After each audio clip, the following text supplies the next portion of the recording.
Lesson 12. God provides. Long, long ago, there ruled a king in a small kingdom in Andhra Pradesh. He was very kind and generous. He looked after his subjects as his children and always worked for their welfare. The people of the kingdom were happy. They, too, loved their king and always spoke highly of him. Two beggars, Mohit and Satish, also lived in that kingdom. Every day, they would come to the king for alms.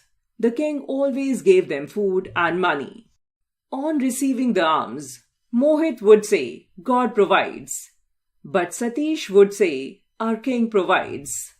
The king thought that Mohit does not praise him for his generosity. Instead, he always speaks of God. He had a little grouse about it in his mind, but he had never shown it to them. One day, Mohit and Satish came for alms. That day, the king gave them more money than usual, whereupon Moti cried out jubilantly, God provides. This annoyed the king very much. He thought, I am feeding him, and he keeps praising God.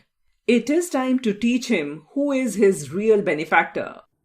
The next day, when Mohit and Satish came, the king gave them alms and said, Don't go on your old way today. Rather take the road which people seldom use. I have provided for one of you, he said, and God will provide for the other. They were surprised a little. However, they promised to do so. The king made sure that Satish could go ahead of Mohit. He had ordered that a purse of gold be kept on the road on the beggar's path so that he would find it. As the beggars walked down the road, they kept on wondering at the peculiar order of the king. Perhaps the king wants me to enjoy the solitude of this road, Satish thought.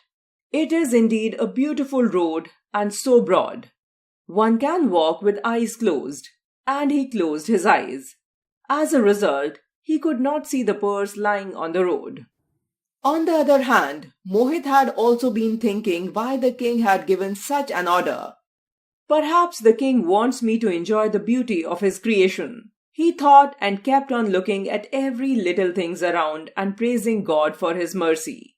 Suddenly, he saw a purse full of money lying on the roadside. He picked it up and kept it with himself. The next day, the king asked Satish whether he had found anything on the road. But Satish shook his head. It was really a beautiful road, he said, but I did not find anything on it. But I did, said Moti. I have found a purse full of gold. God provides. Now the king became even more determined to show Mohit that who was their true benefactor. So, while they were going away, he called Satish back and gave him a pumpkin. The pumpkin had been hollowed out and filled with silver coins. However, Satish did not know about it. On the way, he sold it to a vegetable vendor for a few coins. The next day, the king again asked them if anything eventful had happened the previous day. He looked meaningfully at Satish. Nothing, said Satish, except that I earned a few more coins by selling the pumpkin you had so generously given me. The king tried hard not to show his disappointment. And you? He said to Mohit. Did anything happen to you? Oh yes, said Mohit. As I was passing by a vegetable vendor's shop, he called me and gave me a pumpkin. When I went home and cut it, I found that it was full of silver coins. As I always say, God provides. The king realized that God is omnipotent. Nothing can happen against his will.